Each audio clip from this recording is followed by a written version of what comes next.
1 Samuel, capítulo 1, é o texto da nossa meditação de hoje.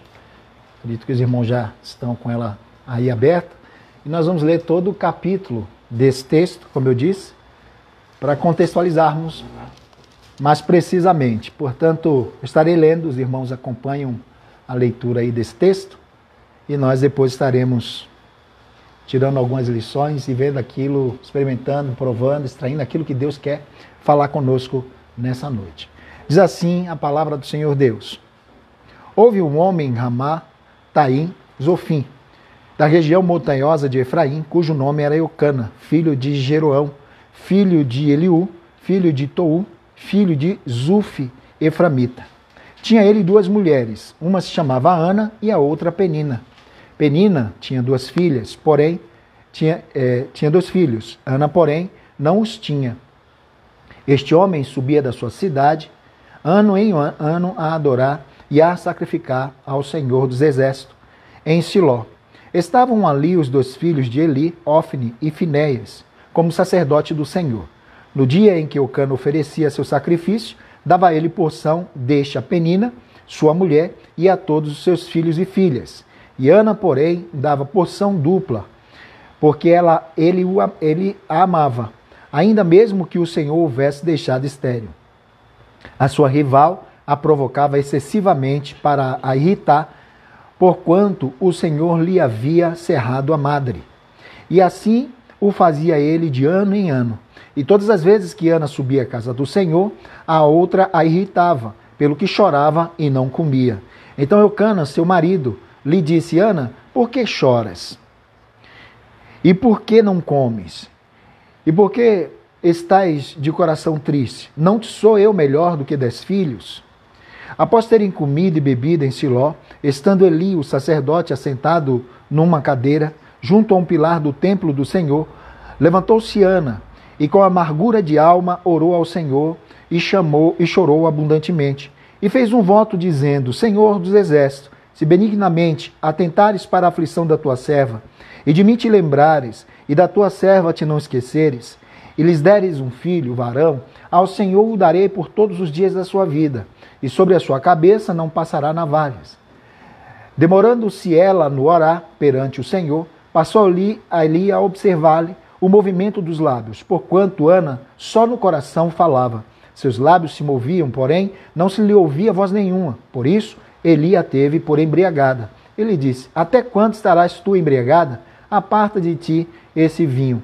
Porém Ana respondeu: Não, Senhor meu, eu sou mulher atribulada de espírito, não bebi nem vinho, nem bebida forte, porém venho derramando a minha alma perante o Senhor. Não tenhas, pois, a tua serva por filha de Belial, porque pelo excesso da minha ansiedade e da minha aflição é que tenho falado até agora. Então respondeu Eli: Vai-te em paz, o Deus de Israel te conceda a petição que lhe fizeste. E disse ela: Ache a tua serva mercê diante de ti. Assim a mulher se foi seu caminho e comeu, e o seu semblante já não era triste. Levantaram-se de madrugada e adoraram perante o Senhor, e voltaram. E chegaram à sua casa, a Ramá. Eucana coabitou com Ana, sua mulher, e lembrando-se dela o Senhor, ela concebeu, e passado o devido tempo, teve um filho que o chamou... Deixa eu virar aqui a página. Que o chamou Samuel, pois dizia: Do Senhor o pedi. Subiu Eucana, seu marido, com toda a sua casa, e a oferecer ao Senhor o sacrifício anual, e a cumprir o seu voto. Ana, porém, não subiu, e disse ao seu marido: Quando for o menino desmamado, levá-lo-ei para ser apresentado perante o Senhor, e para lá ficar para sempre. Respondeu-lhe Eucana, seu marido: Faze o que melhor te agrade, fica até que o desmames. Tão somente conforme o Senhor a sua palavra. Confirme, Senhor, a tua palavra. Assim ficou a mulher e criou o filho ao peito, até que o desmamou. Havendo-o desmamado, levou-o consigo, como novilho de 3 anos, um éfa de farinha e um odre de vinho, e o apresentou à casa do Senhor, a Siló. Era o menino ainda muito criança. Imolaram o novilho e tomaram o menino e trouxeram o menino a Eli.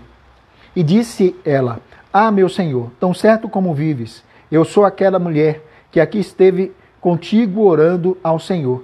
Por este menino orava eu, e o Senhor me concedeu a petição que eu lhe fizera.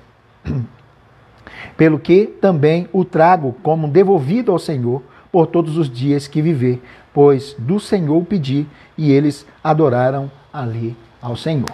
Amém? Amém.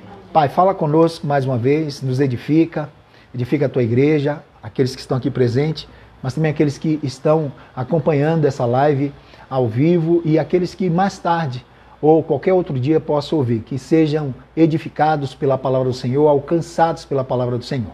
Nossa oração é que o Senhor fale conosco por misericórdia e graça e nos abençoa em nome de Jesus. Amém. Amém. Queridos, o tema que eu queria tratar hoje com os irmãos é sobre extraindo a alegria em meio à angústia. Será possível que no meio da angústia podemos ainda extrair algum pico de alegria, algum momento de euforia? Porque a tendência é quando estamos angustiados, a tendência é quando estamos abatidos, ansiosos, é que parece que não haverá mais um norte, um horizonte, uma perspectiva para nós. Mas tratando-se de Deus, queridos, nós podemos ter esperança. Esse texto vai nos trazer algumas lições importantes de uma mulher que estava extremamente angustiada. Ela faz essa confissão, ela diz que ela era atribulada de espírito, ela também sentia-se, de certa forma, castigada pelo Senhor, porque quando a pessoa quando a mulher era estéril, muitos a consideravam naquela cultura como alguém que era amaldiçoada por Deus, rejeitada ou castigada por Deus. Então trazia além disso o opróbrio sobre sua vida de não ter filho, né? Carregava no olhar dos outros, né? E do comentário de outros que ela não era favorecida e que Deus havia esquecido dela, como se não fosse abençoada. Diante disso, a sua rival Penina, que era a outra esposa de Eucana, zombava, irritava essa mulher constantemente, porque ela era estéril. Ela debochava, ela ria da debilidade, da luta, da tristeza, daquilo que causava angústia naquela mulher. E é interessante, queridos, que existem pessoas assim, que estão se divertindo muitas vezes com a tragédia de outras pessoas. Enquanto as pessoas estão tendo as suas lutas, as suas dificuldades, existem pessoas que ela os vê como rival e torce para que ela continue ainda numa situação terrível. E era assim que acontecia. Quando o texto fala que Eucana tinha 2 mulheres, não era porque era normalmente comum e que eles eram livres para ter 2 mulheres. Na verdade, era simplesmente uma determinação que mais tarde os judeus aplicam na sua lei para simplesmente o homem que fosse casado com uma mulher e que ela fosse estéril. Então, ele poderia arrumar uma outra esposa. Não era comum e não era provado que o homem tivesse vários relacionamentos, tivesse vários casamentos. Havia uma exceção, e essa era uma delas. Uma das exceções era que quando ele casasse com a mulher que tivesse essa dificuldade, fosse estéril, ele poderia casar-se com uma outra mulher. E aí, queridos, ela teve outros filhos, Penina teve outros filhos e filhas, e ela ria, ela zombava até irritar essa mulher. Então ela era angustiada pela situação, pelo contexto, e ainda tinha rival que jogava na sua cara todos os dias. Então fazia-se lembrar da sua debilidade, da sua dificuldade, e isso, além de trazer consigo a irritação dessa mulher, o sentimento de que foi esquecida por Deus, podia sentir também que poderia ser preterida pelo seu próprio marido. Mas, ao invés disso, todas as vezes o texto diz que quando Eucana subia para oferecer ao Senhor anualmente, ali em Siló, como um bom judeu piedoso, ele oferecia sacrifício e ele também repartia para Penina, para todos os seus filhos e filhas. Porém, para Ana, ele dava porção dobrada, honrando-a, para que ela não se sentisse completamente desamparada. É importante, quando nós estamos abatidos, quando nós estamos caídos, quando a vida é difícil, tem aqueles que ainda tentam pisar e tirar proveito da nossa miséria. Existem pessoas que estão do nosso lado, que nos apoiam, que estendem a mão para amenizar um pouco o nosso sofrimento. E esse homem, esse marido, ele era esse tipo. Ele amenizava o sofrimento daquela mulher, né? Tentava fazer com que os dias dela fossem um pouco melhor. Por isso, quando ele a tratava na hora de repartir ali os sacrifícios, ele dava a ela porção dobrada para que ela sentisse amada por ele e não rejeitada, porque possivelmente essa era uma das acusações que Penina, sua rival, pudesse jogar no seu rosto, que ela era desfavorecida, nunca daria um filho, nunca perpetuaria a geração dele. Isso era importante na cultura. E ela sentia-se extremamente humilhada. Era um motivo de dor para a mulher. Era um motivo de humilhação. Talvez nós não, aqui na cultura ocidental, não tenhamos a dimensão do problema que era para aquela mulher, do sofrimento que era, podíamos pensar que era exagero, mas não. Para a cultura ocidental, a mulher, aquela que quer ter filho, ela sente-se, claro, ela sente-se abatida, triste, mas em nenhum momento ela se sente rejeitada pelo marido, alguns até talvez possam sentir-se, mas isso não a diminui como diminuía na cultura dos judeus. Não agredia como ela era agredida, ferida, pisada e humilhada na cultura dos gentios, porque envolvia várias situações. Então, o nome de Ana significa misericórdia ou graça, misericórdia ou graça, ou Iavé se compadeceu. E ela, diante dessa angústia, diante dessa tribulação, dessa situação completamente desfavorável, e que nenhum médico, nenhum remédio, nenhuma manipulação da medicina poderia resolver esse problema. Ela precisava desesperadamente de um milagre. E ela aproveita uma das oportunidades, sobe ali com o seu marido, com toda a casa dela, com sua família, com sua rival, para oferecer sacrifício ao Senhor. Observa que, embora ela sentisse amarga com o problema que ela tinha, sentisse talvez rejeitada, preterida, humilhada, ela não usa todo esse sentimento ruim para negar o seu culto a Deus. Ela não deixa de ir à casa do Senhor. Ela não deixa de subir. Ela poderia simplesmente se revoltar e dizer: Deus esqueceu de mim, então eu não preciso cultuar a Deus. Deus nunca me favoreceu, favoreceu a outra, a Penina, que tem filhos e tem filhas. Eu sou humilhada todos os dias. Todos os dias ela faz questão de lançar no meu rosto o meu opróbrio, a minha humilhação. Então, o que eu vou fazer lá? Mas em nenhum momento essa mulher persevera, essa mulher então vai à casa do Senhor. Diz a palavra do Senhor que ela sobe à casa do Senhor e quando eles estão ali, ela aproveita o tempo e ela passa o tempo adorando o nome do Senhor. A partir desse texto, queridos, que nós estamos lendo, nós vamos ver aqui na vida fazendo a análise da vida desse casal, com base nesse primeiro capítulo, que é possível perceber alguns fatores que pode muitas vezes nos ajudar a extrair, que contribua conosco, a extrair alegria no meio da adversidade, no meio da angústia, no meio da ansiedade. É possível. E qual foi a primeira coisa que essa mulher fez? Ela teve primeiro a disposição de estar na casa do Senhor. Ela não se fechou com o seu problema. E olha que a tendência nossa, muitas vezes, é nos fecharmos com o nosso problema, é tornarmos amargos. Tornamos muitas vezes amargos, céticos, cínicos, muitas vezes críticos. A nossa fé se esvai. E ela, apesar de tudo, e que ela passava no seu dia a dia, e que ela lembrava e do seu desejo de ter filho e de conceder uma descendência ao seu marido, querido, essa mulher não podia. E ela sabia que só Deus podia dar. E nem mesmo a sua tribulação, nem mesmo a sua angústia, nem mesmo as provações, como ela mesmo diz, eu sou a tua serva, é atribulada de espírito. Isso, o texto hebraico quer dar uma ênfase e o tamanho da tribulação que essa mulher tinha. Ela sentia-se no seu interior, na sua alma, como se estivesse sendo exprimida por causa disso. E tem dias que somos assim, tem dias que estamos assim, parece que nós estamos sendo comprimidos, exprimidos por causa da vida, por causa das circunstâncias, por causa do desfavorecimento, por causa das lutas, por causa das dificuldades, por causa das perseguições, das acusações e tantas outras coisas que nós passamos. Mas assim, mesmo assim, nada disso foi suficiente para tirar a disposição dessa mulher de estar na casa do Senhor.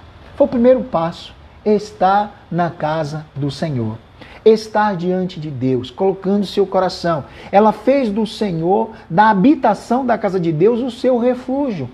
E a Bíblia diz que quando nós escolhemos Deus como refúgio, Ele nos abriga, Ele nos ouve, Ele nos consola, Ele nos atende. E ela não perdeu tempo. Ao invés de ela ficar lamentando, ou de mal com Deus, ou fazendo birrinhas contra Deus, que muitas vezes o menino mimado, ou o crente mimado faz para com Deus, ela não fez. Ela ainda tinha esperança que em algum momento, assim como ela tinha um nome dado por sua família, Diana, que representava misericórdia e graça do Senhor, ou Yahvé se compadeceu, ela poderia ainda esperar que em meio à tribulação de espírito, em meio às ansiedades e angústia profunda que ela estava, Deus poderia olhar para ela, usar de misericórdia, usar de graça, se compadecer dela. Foi o que fez com que ela continuasse na presença de Deus. E ela então não usa seus problemas como desculpa para ficar em casa, ou se torna uma pessoa amarga ao ponto de não se relacionar com Deus, de não ir adorar a Deus, de não buscar a Deus, de desistir da sua luta. Essa mulher teve força e ela teve perseverança, ela foi à casa do Senhor.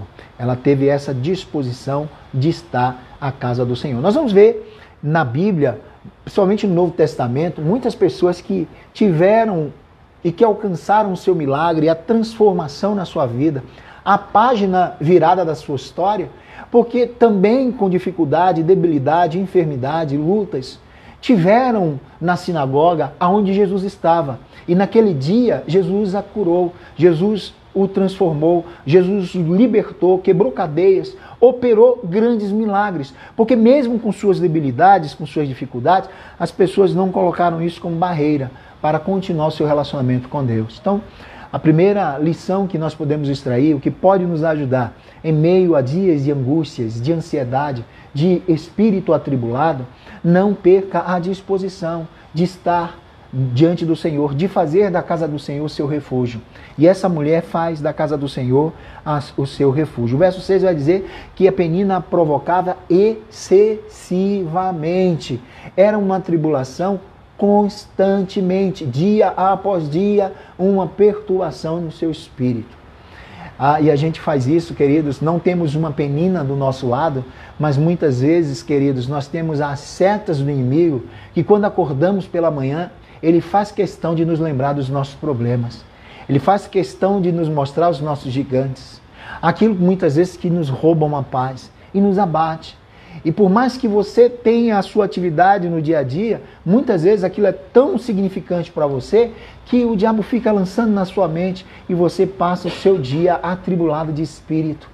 Porque o inimigo faz questão de jogar na sua cara, de lembrar da sua fraqueza, da sua fragilidade, da sua debilidade, da impossibilidade que você tem, da sua miserabilidade. Penina fazia isso.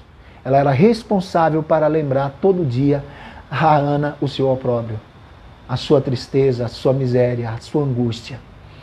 Mas mesmo assim, ela venceu a Penina e ela venceu a esterilidade. Amém? Porque teve essa disponibilidade de fazer da casa do Senhor o seu esconderijo, a sua habitação. Davi amou tanto a casa de Deus que ele orou pedindo a bênção de morar na casa dele. E ele dizia isso. Desejo de estar na casa do Senhor, de morar na casa do Senhor. Por quê? Porque é ali na presença do Senhor que emana a sua glória. É de onde sai toda fonte de bênção. Principalmente na cultura e no mundo antigo, na cultura dos judeus, né? Que havia no Antigo Testamento um lugar específico para Deus manifestar a sua glória, que era realmente no templo. Hoje o templo não precisa necessariamente ser uma igreja com paredes, ela uma instituição organizada, mas pode ser a sua casa, no seu quarto, você fazer esse tempo com Deus, o seu refúgio, o seu refrigério. Amém? É o único jeito de extrairmos alegria no meio de dias angustiantes. No momento em que nossa alma, nosso espírito está profundamente atribulado. Quem já não ficou atribulado? Quando estamos atribulados, irmão, nós perdemos o norte. Nós perdemos o sentido. Nós ficamos para um lado, ficamos para o outro. Perdemos a capacidade de raciocinar. E aí é importante lembrar de que Deus é o lugar que nós encontramos, em Deus nós encontramos paz, sossego, e Ele pode tranquilizar a nossa alma e remover todas as angústias, todas as tribulações. E ela faz isso.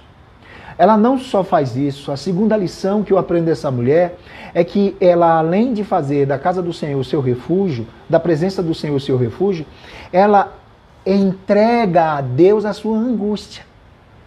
Coisas que muitas vezes nós não fazemos. Ela entrega. E olha que não são 5 minutos, 1 minuto, 2 minutos. É um tempo inteiro falando com Deus. E ela se derrama profundamente. Observa na oração e no jeito daquela mulher que ela estava derramando a sua vida. E aqui eu não estou falando daquelas orações que muitas vezes nós fazemos mecanicamente, automaticamente, porque estamos acostumados a fazer as mesmas orações, que muitas vezes já se tornou até rezas diante do Senhor, mesmo sendo cristãos. Palavras que repetimos, aprendemos aquela oração e repetimos ela todos os dias, e não refletimos na essência daquelas palavras, da nossa necessidade, das nossas angústias, e muitas vezes na grandeza de Deus. Fazemos uma oração sem reflexão, sem meditação e sem entrega. Fazemos isso e saímos, mas saímos com todo o peso, com toda a angústia, com todo o problema, com toda a tribulação de tristeza. E a nossa saída da oração não muda. Continuamos atribulados de espírito. Ela faz diferente. Ela entrega a sua angústia a Deus. É um fator que contribui decisivamente para aquele casal, sobretudo para a vida daquela mulher. Amém? Então ela encontra ali alívio, porque ela substitui todo aquele peso, todo aquele fardo aos pés do Senhor. E se cumpre aquilo que Cristo diz: vinde a mim todos vós que estáis cansados e oprimidos, ou sobrecarregados, que eu vos aliviarei. Encontrarei descanso para as vossas almas. É aquela troca de fardo. Eu tiro as minhas angústias, as minhas ansiedades, a tribulação de espírito, deposito as minhas queixas nos pés do Senhor, as minhas dores nos pés do Senhor, aquilo que rouba a minha alma, a minha alegria, os meus sonhos, a minha razão de viver, eu apresento diante de Deus, e até mesmo as peninas da vida, eu apresento diante de Deus. E Deus tira esse fardo e Ele coloca paz. E Ele devolve esperança no meio da angústia, no meio da tribulação. E muitas vezes a alegria, mesmo sem obter resposta. Nós vamos ver isso. Porque não podemos nos alegrar depois de uma oração só quando a vitória vir, mas antes dela. Isso é um fator importante que testifica que de fato essa mulher não apenas fez aquela oração que muitos crentes estão acostumados a fazer na igreja, aquela reza repetitiva, que faz todos os dias. E que nem reflete o que está orando. Está tão automático, irmãos, que quando a gente chega na igreja, eu observava isso muitas vezes. Irmão, eu gostaria que os irmãos hoje fizessem uma oração de contrição. O irmão faz aquela oração que ele faz antes: Senhor, Deus e Pai, tal, tal, abençoa isso, abençoa aquilo. Aquela reza que ele está acostumado a fazer. E ele não reflete que é uma oração de contrição, que é a hora de se derramar, de confessar o pecado diante de Deus. Quantas vezes a gente fez isso? Eu pedia para alguém orar em termos... Nesse aspecto, dizendo: irmão, nós estamos na Santa Ceia, nós vamos ter um momento de oração, de gratidão por isso que Deus fez. A pessoa não se prende a ser grato a Deus, pede a Deus e começa a pedir a Deus. Então nós precisamos refletir quando entramos na presença de Deus. Como nós fazemos? Que tipo de oração? Essa mulher derrama-se diante do Senhor. E ela ensina outra questão. A Bíblia diz que ela não falou. Ela não falou alto. Eli ficou vendo tanto tempo que ele parou a observar aquela mulher. Agora, se a perseverança dela o derramar dela, o balbuciar daquela mulher chamou a atenção de um homem, sacerdote, não chamaria a presença de Deus, a atenção de Deus? Chamou a atenção de Deus, não só de Eli, mas ele passou a observá-la. Só que Eli não tinha onisciência, não conhecia as limitações, as lutas, as angústias, a tristeza daquela mulher. Porém, para quem ela estava falando, conhecia. Ao invés disso, ela não fala para o sacerdote, ela fala para Deus. O sacerdote interpreta mal. Por isso, nós não podemos contar para qualquer um as nossas dores. Nós não podemos contar para qualquer um os motivos daquilo que muitas vezes rouba a nossa paz, atribula o nosso espírito, nos traz angústia e ansiedade, porque as pessoas interpretam mal. Eu caí na besteira disso, de achar que todo mundo tem maturidade e que são amigos, e de você abrir o seu coração e as pessoas olharem para você e te ver como fazer uma interpretação completamente errada, como se pastor não tivesse luta, como se pastor não tivesse debilidade no sentido de saúde, como se o pastor não passasse por crise. E as pessoas pegam aquilo e interpretam errado. Foi o que o sacerdote fez. Só que ela não contou para ele. Eu aprendo isso com essa mulher. Não conte seus problemas para ninguém. Não conte. A menos que você tenha convicção de que aquela pessoa é parceira e ela é intercessora com você. Mas os demais, eles vão te julgar. Eles vão pegar aquilo, desabafo seu e muitas vezes jogar contra você. E aí você vai conhecendo quem de fato está do teu lado e quem não está do teu lado. Aquele homem viu e disse assim: mulher, até quando você vai continuar no seu vício de se embriagar? Porque interpretou mal, não olhou e não pensou. Aquela mulher está atribulada de espírito. Eu vou orar por ela, eu vou ajudá-la, eu vou me informar, eu vou ungí-la. Vou procurar saber o que aflige aquela mulher. Antes disso, o que é que ele fez? A postura daquela mulher, ele a julgou e era um sacerdote. Eli. A Bíblia diz que aquela mulher balbuciava, não saía voz. Ela orou com coração.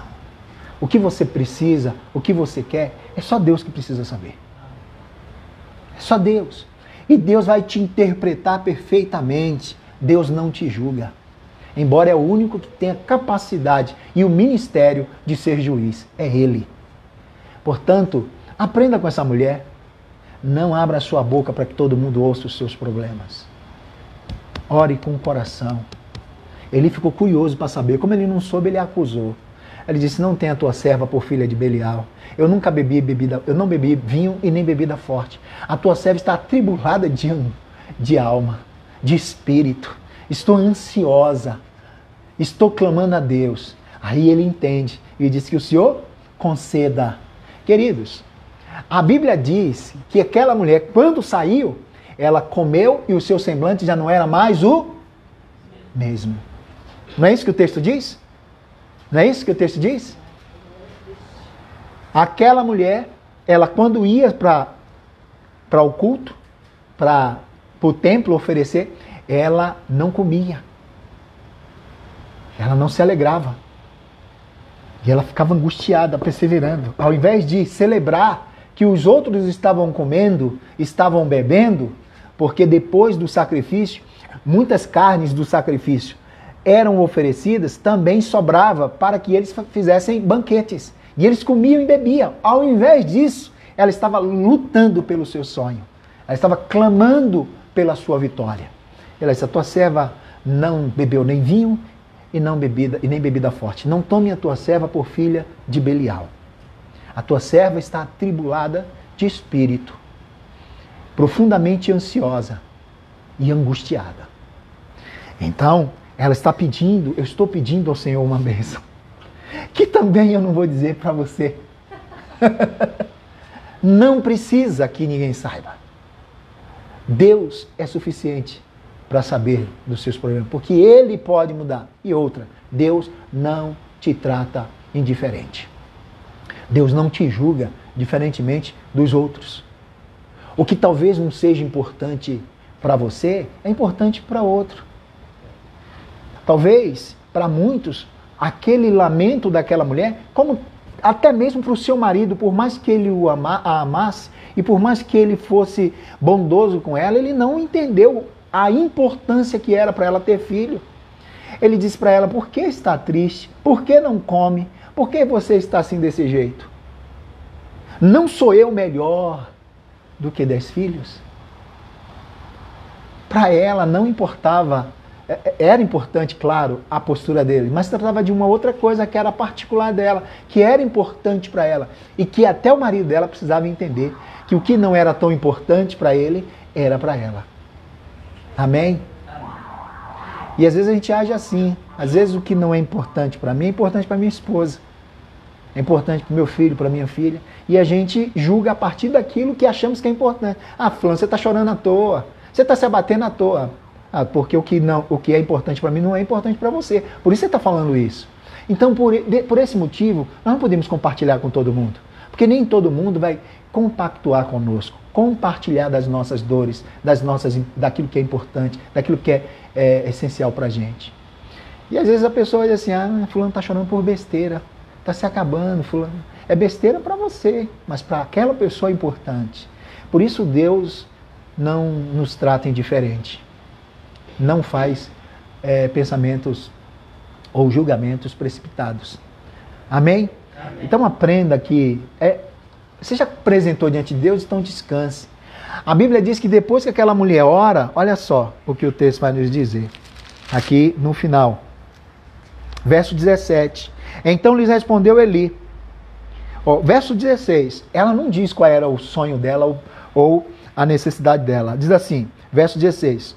Não tenha, pois, a tua serva por filha de Belial, porque pelo excesso da minha ansiedade e a minha aflição é que tenho falado até agora.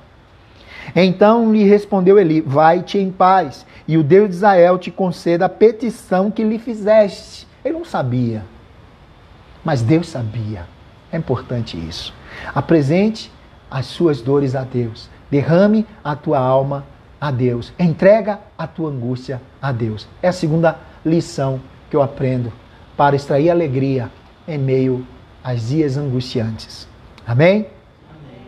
Uma oração autêntica. Ela chorou abundantemente. Verso 10 diz isso. É uma oração autêntica. Diz assim, porém venho derramando a minha alma perante o Senhor. Verso 15.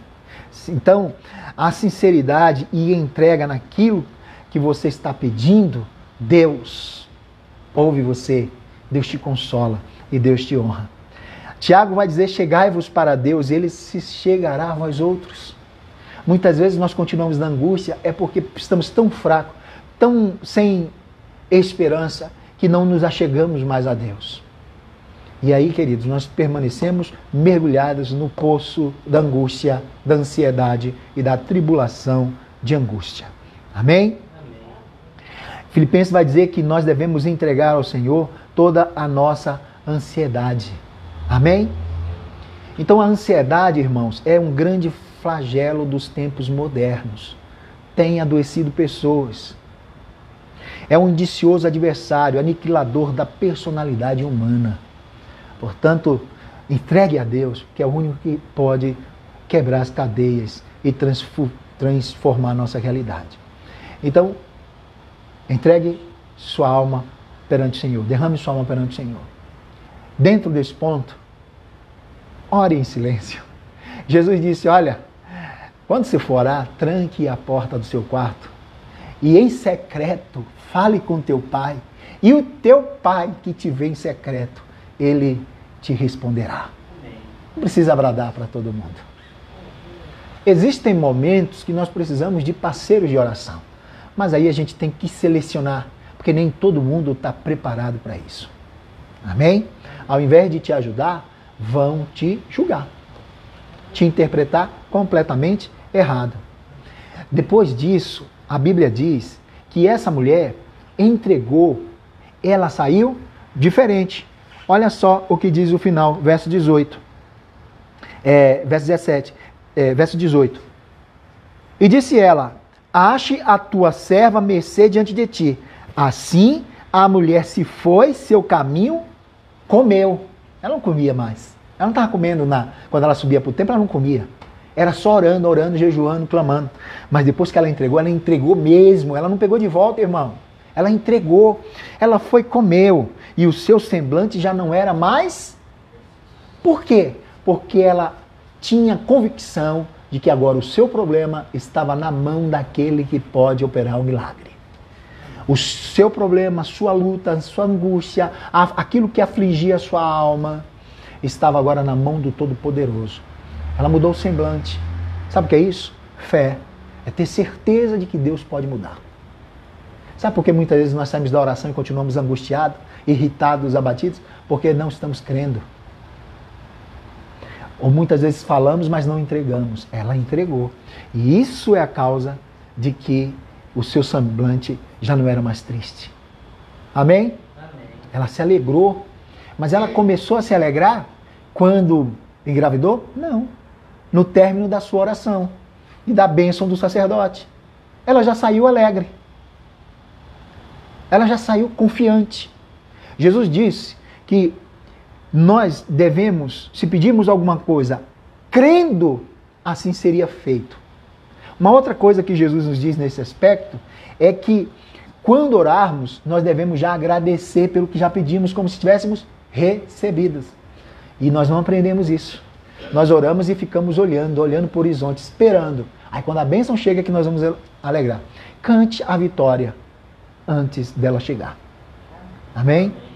E ela foi e se alegrou no Senhor. E a Bíblia diz que ela cumpre o seu compromisso com Deus. Terceira coisa, seja grato, seja agradecido. Sabe por quê? Muita gente pede, faz promessa a Deus, faz aliança com Deus. Se Deus me der, agora eu vou ser mais bênção na igreja. Se Deus me der, eu vou contribuir na igreja. Se Deus abrir porta, eu vou fazer isso, eu vou fazer aquilo outro. Deus dá e a pessoa não lembra da sua promessa. A pessoa não lembra do seu compromisso que fez com Deus. Essa mulher não esqueceu. Ela fez uma oração. Ela disse, Senhor, se Deus me der, eu darei a Deus por todos os dias da sua vida. Da vida de quem? De Samuel. Ela pediu, mas ela sabia que não era dela. Ela sabia que era do Senhor. Olha o que o texto diz. Que quando ela fez essa promessa, ela disse a Deus, Senhor, se o Senhor me der um filho varão, não é isso que o texto diz, que nós lemos? Se o Senhor me der um filho varão, eu o devolverei ao Senhor por todos os dias da sua vida. Mas ela teve palavra, ela foi fiel, ela levou Deus a sério, ela não brincou com Deus. Deus deu e ela ofereceu ao Senhor. Ela disse, deixa tão somente eu amamentá-lo. Quando ele desmamar, eu vou oferecer-lhe ao Senhor por todos os dias da sua vida. E não passará navalha na sua cabeça. Era uma aliança, era uma promessa. O voto de Nazireu, muitas vezes, não se passava a navalha na sua cabeça, nem se bebia vinho ou, sobretudo, bebida forte. E ela, então, vai e oferece ao Senhor cumprimento dos seus votos. É isso que ela faz. Olha o que diz o texto. Mas antes disso, entenda uma coisa. Eu preciso guardar isso, porque muitas vezes somos afligidos todos os dias pelas peninas da vida. A penina é aquela coisa que, tipificando, que vem e te lembra do seu calo. Aquela pedra no seu sapato que te incomoda todos os dias. Aquele calo que está ali quando você come o sapato, aquilo está te incomodando. Queridos, a Bíblia diz no verso 19, levantou-se de madrugada e adoraram perante o Senhor e voltaram e chegaram à sua casa a Ramá. Amém? Ela adorou o Senhor, se levantou, adorou o Senhor e voltou para sua casa. Já não era mais triste. Aí o texto vai dizer, Eucana, seu marido, coabitou com Ana, sua mulher, e lembrou-se dela o Senhor. Sabe o que faz com que eu consiga extrair alegria, sorriso, momento de alegria nos dias de angústia? É ter a certeza de que o Senhor se lembra de nós. No momento certo, Deus pode se lembrar da sua vida. Deus é aquele que se lembra dos seus. Ele lembra da promessa, Ele lembra da aliança, Ele lembra do seu povo. Ele não nos deixa esquecido toda a vida. Foi assim que Ele fez, muitas vezes, com o povo de Israel. Ele tratava o povo de Israel, levou o povo para o exílio, mas quando passou o tempo determinado, a Bíblia diz que Deus se lembrou do seu povo. E a melhor coisa é quando Deus se lembra de você. E quando Deus se lembra de você, nem potestade, nem principado, nada pode impedir o agir de Deus. Quando Deus lembra de você, é o seu dia. E a Bíblia diz que Deus se lembrou de Ana. Deus se lembrou de Ana. Lembra de José?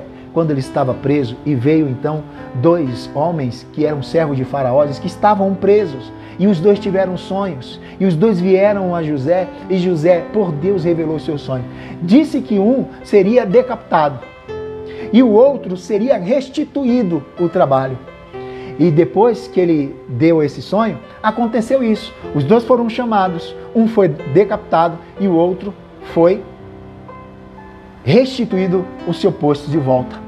Mas aquele homem que José revelou o sonho, esqueceu de José, diz a Bíblia, e ficou lá.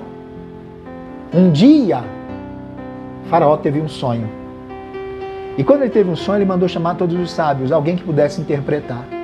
Aí, no dia do Senhor, aquele homem que foi elevado, restituiu o seu posto perante o rei, lembrou-se de José.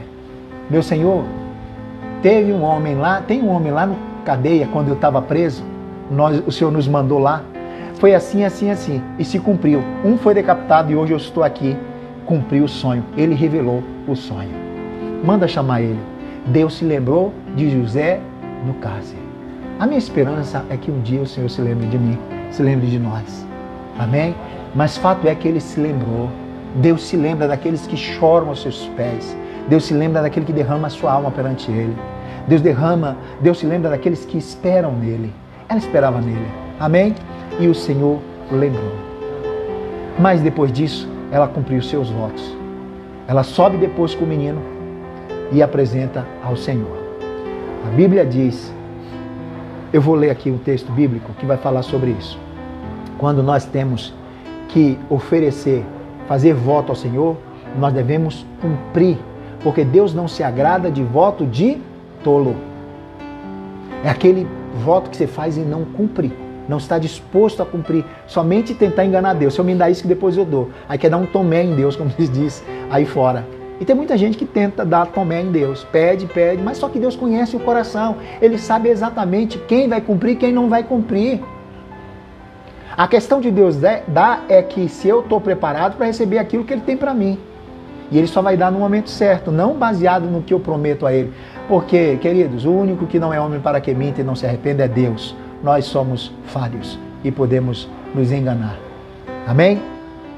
Então, queridos, a Bíblia diz que aquela mulher entrega a Deus o seu filho. Verso 21 diz assim, para a gente ganhar tempo e partir para a conclusão. Verso 21 diz assim, subiu Eucana, seu marido, com toda a sua casa, a oferecer ao Senhor sacrifício anual, e a cumprir o seu voto.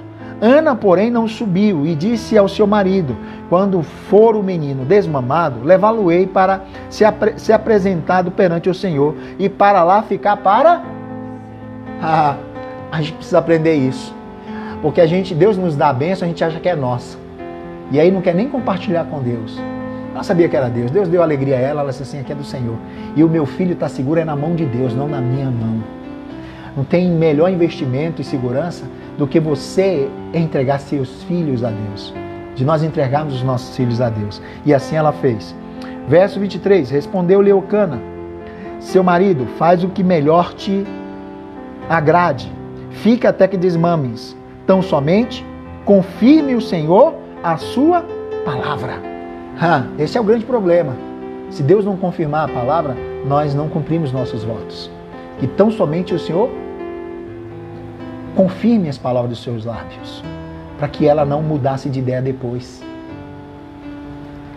E aí então, assim ficou a mulher e criou ao peito até que o desmamou. 24. Havendo desmamado, levou consigo com um novilho de 3 anos, uma ênfade de farinha e um odre de vinho, e o apresentou à casa do Senhor, a Siló. Era um menino ainda muito criança. Imolaram o novilho e trouxeram o menino a Eli. E disse ela, meu Senhor, tão certo como vives, eu sou aquela mulher que aqui esteve contigo orando ao Senhor. A melhor coisa é quando a gente começa a dar testemunho da bênção de Deus. Quando a gente vai contar a bênção, irmão. Olha, aqui aquela mulher, em outras palavras, está dizendo, aquela mulher que estava atribulada de alma, de espírito angustiado, que foi até confundida como uma bêbada. Uma bêbada. É aquela mulher, lembra dela? Que que estava lá no opróbrio, caída, triste, angustiada, humilhada, rejeitada. Hoje eu estou aqui com a bênção de Deus. Eu era aquela mulher. Prova de que aquele que busca e que espera no Senhor, Deus honra, Deus confirma, Deus se lembra. Amém? E aí então o verso 27 diz assim, agora que ela vai contar para o profeta. Sabe por quê? Porque a gente conta para os outros e os outros atrapalham. Você conta o seu sonho para alguém, ao invés da pessoa ajudar, ele atrapalha, porque joga um balde de água fria, te desanima. Mas depois que ela pegou a bênção, aprenda com Ana. Primeiro ore no seu coração. Não conte todo mundo os seus planos, seus sonhos. Conte a Deus, porque Ele é fiel. Amém? É o único que pode te apoiar sempre. E aí, depois da bênção é que ela compartilha. Olha o que diz aqui o verso 27. Por este menino eu orava, e o Senhor me concedeu a petição que eu lhe fizera. Sabe o motivo, Samuel, da minha angústia? Era isso. Estava orando por ele. Aqui é a minha bênção. E eu vim entregar ao Senhor. Diz o texto, pelo que também o trago como devolvido ao Senhor por todos os dias que viver, pois do Senhor o pedi. E eles adoraram a Deus. Irmãos, não seja mesquinho com aquele que é abençoador da sua vida. Gratidão não envolve apenas a teoria ou palavras de dizer obrigado ou graças te dou. A gratidão, ela não é expressa apenas por palavras, ela é expressa também na prática. E como isso se evidencia na prática? Bom, com palavras é Senhor, muito obrigado. É reconhecer de que veio de Deus e agradecer a Deus com a boca, com cânticos, com louvores, engrandecendo a Deus. Mas a gratidão, ele não fica só no campo teórico, ele é prático. E como isso se transforma? Aqui, te dando. Não há maior gesto de gratidão do que você devolver, ou entregar, ou fazer algo por aquele que o fez por você. Amém? É prático. Deus te deu trabalho, te deu saúde, te deu habilidade, te deu emprego, te deu recurso. E o que você vai fazer? Seja grato com Deus, seja voluntário com Deus, abençoe o reino de Deus. Amém? O que aconteceu? Ela entregou a Deus? Ela perdeu? Não.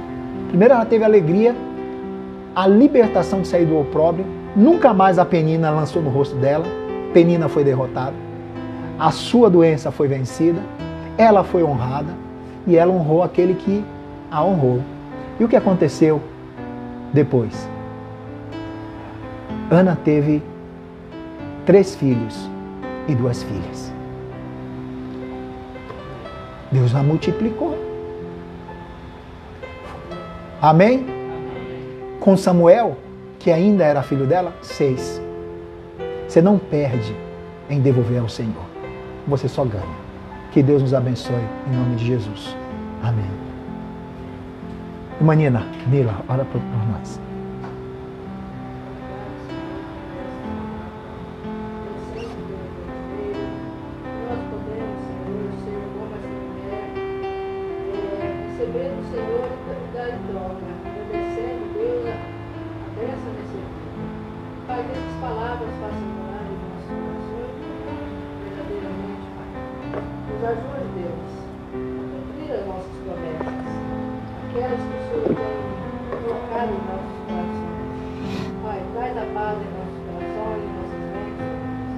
Amém. Caminhar com o Senhor. Aí, em nome de Jesus, eu agradeço Deus por essa oportunidade. Conhecer mais do Senhor. O Senhor nos abençoe, nos guarde.